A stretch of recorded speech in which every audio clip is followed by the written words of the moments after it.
I'm going to show you how to make bibimbap sauce. So now basically what I'm going to be using for my sauce is going to be a little bit different. I like to use real fruit. So I have apple, onion, garlic, and I'll be adding yogurt. So this is the probiotic. And I'll be using the most important part.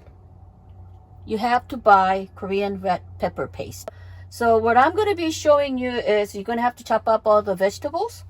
And I'll come back to you. Now this is a small onion. This is a huge fuji apple.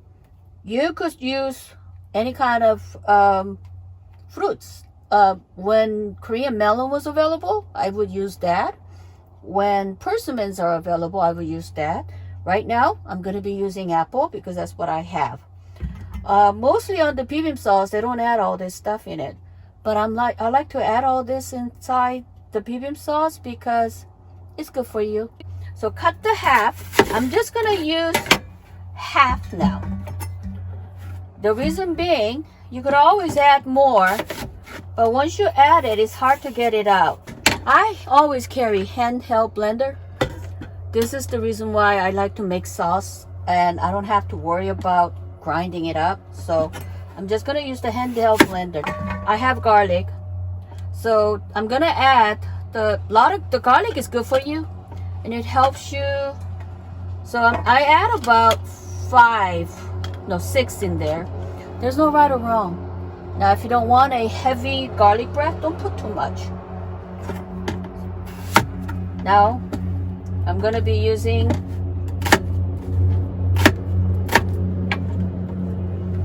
round onion, and I only used half right now, so I'm going to blend it all down first and let's see how that works.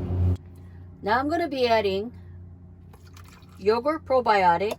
This will be sour, it will be sweet, spicy, and tangy, and salty. All that combination is going to be in it. I'm going to put in about 1/4 cup of apple cider vinegar. And this is the one with the mother, raw unfiltered apple cider vinegar. So I'm going to try to add the mother to it because that is also a probiotic. So right now I'm adding 1/4 cup. And we're going to blend it. Now next time, cut it in a smaller pieces.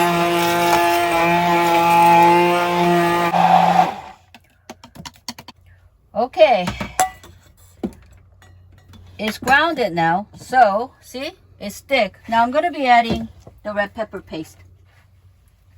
Now this also, depending on how spicy you want to put in, you control the content, okay? Now this is the Korean rice spoon, and I'm going to put in about 2-3 spoonful.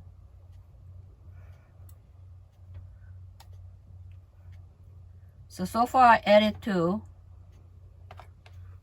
And you know what? Before you put in more, we're gonna wait a little bit. We could always add more, but let's not try to put everything in together at once. Right now I'm going to be adding the mirin. You don't have to. This is optional. So I put 1 teaspoonful. So now I'm going to blend it again and see what the consistency is.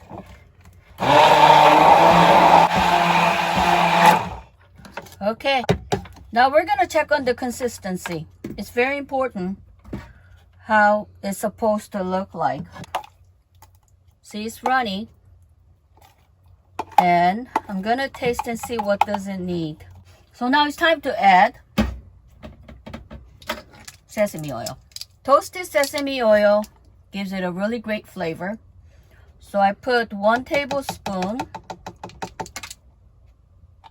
and 2. I put 2 tablespoons in it. And I want it a little bit more tangier. So I'm going to add 1 more tablespoon of apple cider vinegar. I'm adding some soy sauce. I'm going to be adding a tablespoon.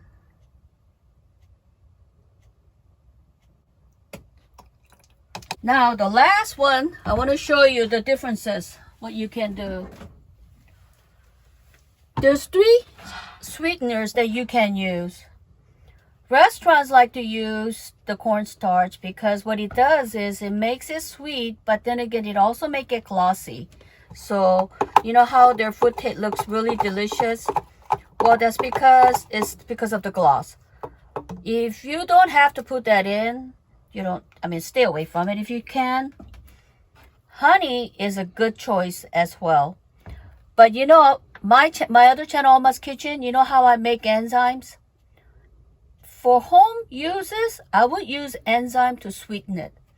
Just because it's good for you. It already has, I'm using fruit enzyme. So I'm going to be adding, I want it a little bit sweeter. Now, if you don't have enzyme, you could use honey. Now, everybody has a different taste. So if you don't want them too sweet, don't add too much to it.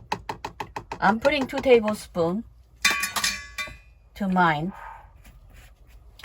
And I'm going to be adding 1 more spoonful of red pepper paste because it's getting runny. So now one thing about cooking, there's never wrong and there's never right. So, you know, if you think it's not okay, you could always fix things. So don't expect to be perfect because I made a lot of mistake. So I'm a queen of mistake. So I just want you to know, it doesn't always come out the perfect as you think, but there's always a way to fix things. Now, let's see. I'm going to blend it one more time.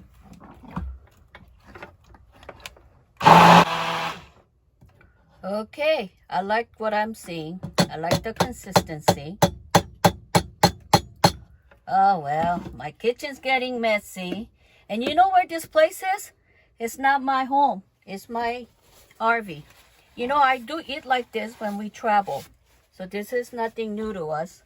So now it's time for me to taste this. Let me show you the consistency. It's a little bit runny.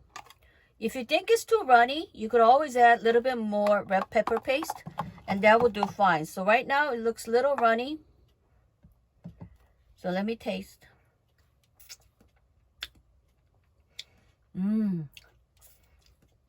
It's not as sweet because I'm not putting in so much sugary stuff. You know what? Add 1 more. I want them thicker. So I'm going to add 1 more. So total right now is going to be 4 Korean rice spoonful. And I will say that will be a tablespoon. So I'm going to blend it 1 more time.